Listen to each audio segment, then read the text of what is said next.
যাদেরকে পাখির মতো করে গুলি করে হত্যা করা হয়েছে প্রত্যেকটি খুনের বিচার হবে। যে বিশেষ ট্রাইব্যুনাল এই খুনি শেখ হাসিনা গঠন করেছিল, এই ট্রাইব্যুনাল এখনো আছে ভাইরা আমার। এই ট্রাইব্যুনাল আমরা ভেঙে ফেলি নেই, সকল কাগজপত্র আমরা সংরক্ষণ করে রেখেছি। এই ট্রাইব্যুনাল অপেক্ষা করছে শেখ হাসিনার জন্য। পৃথিবীর যেই প্রান্তেই আপনি চান না কেন, আপনার বাবার খুনিদেরকে যেভাবে আপনি নিয়ে এসেছিলেন, আপনাকেও আমরা পৃথিবীর যেই প্রান্তেই থাকেন সেখান থেকে নিয়ে এসে জনতার আদালতে আপনার বিচার করা হবে। জনগণের সামনে আপনার ফাঁসি বাংলাদেশের মাটিতেই হবে ইনশাআল্লাহ। সম্মানিত ভাইরা আমার, আমরা বলেছিলাম পৃথিবীতে কোনোদিন কোন স্বৈর শাসকের স্থান হয় নাই, হবে না। সেই ফেরাউনের ইতিহাস আমরা জানি, কি করুণ পরিণতির মধ্য দিয়ে ফেরাউনের বিদায় হয়েছিল। আমরা সেই নমরুদের ইতিহাস জানি, কি করুণ পরিণতির মধ্য দিয়ে নমরুদের বিদায় হয়েছিল। আমরা যে হোসনি মোবারকের সেই ইতিহাস আমরা জানি, কি করুণ পরিণতির মধ্য দিয়ে সেই হোসনি মোবারকের পতন হয়েছিল। এরপরে আরেকটি ঘটনা স্মরণ করে দিতে চাই, 1971 সালের 16 ডিসেম্বরের স্বাধীনতার পরবর্তী সময়ে বিপুল জনপ্রিয়তা নিয়ে যে শেখ মুজিবুর রহমান সাহেব এই ক্ষমতার বাংলাদেশের ক্ষমতার মসনদে আসীন হয়েছিলেন, অল্প সময়ের মধ্যে তার গোষ্ঠী সহ পৃথিবী থেকে বিদায় নিয়েছিল। আমরা সেদিন ইতিহাস থেকে জেনেছিলাম যে 1975 সালের 15 আগস্ট যেদিন শেখ মুজিবুর সাহেব তার পুরো গোষ্ঠীকে যেদিন হত্যা করেছিল, সেদিন নাকি বাংলাদেশের কোথাও মিষ্টি খুঁজে পাওয়া যায় নাই। মানে আনন্দ উদ্বোধনী হয়ে বাংলাদেশের মানুষ মিষ্টি বিতরণ করেছিল।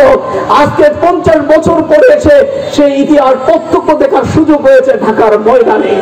সংগ্রামী ভাইরা আমার, ঢাকার ময়দানে 5 আগস্ট যেভাবে ছাত্র জনতার ঢল নেমেছিল, এই ঢল থেকে যেভাবে গভীর অন্ধকারে শেখ হাসিনা লেজ গুটিয়ে হেলিকপ্টারে করে তার নেতা কর্মীদেরকে একই অবস্থায় ফেলে রেখে যেভাবে ভারতে পাড়ি জমিয়েছিল, আর ঢাকার প্রত্যেকটি দোকানে মিষ্টি মুহূর্তের মধ্যে শেষ হয়ে গেছে।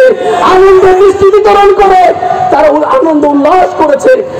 বাবার যে পরিণত হয়েছে, একই পরিণতি গ্রহণ করতে হয়েছে তার কন্যাকে, খুনি হাসিনা শেখ হাসিনাকে। তাই আমরা বলতে চাই, মূল নায়ক হলো দেশের ছাত্র সমাজ। এই ছাত্র সমাজ আন্দোলন শুরু করেছিল, দীর্ঘ 15 বছর ধরে আন্দোলন সংগ্রাম চালিয়ে এই সরকারের পতনের আমরা চেষ্টা করেছিলাম। ছাত্র জনতা তার সফল পরিণতির দিকে নিয়ে গিয়েছিল। এজন্য ছাত্র সমাজকে আমরা ধন্যবাদ জানাই, তাদেরকে স্যালুট করি যে তাদের রক্তের বিনিময়ে আমরা আবার মুক্ত হয়েছি। শেখ হাসিনা সরকারের কাছ থেকে বাংলাদেশকে আমরা মুক্ত করতে পেরেছি। আমরা বলতে চাই, তাই আসুন সংগ্রামী ভাইরা আমার, যে রক্তের বিনিময়ে, জীবনের বিনিময়ে যে বাংলাদেশ এদেশে ছাত্র সমাজ আমাদের হাতে তুলে দিলেন, এই বাংলাদেশকে আমরা বলতে চাই, এই বাংলাদেশকে সুন্দরভাবে করতে চাই, বিশ্বরার বাংলাদেশে পরিণত করতে চাই।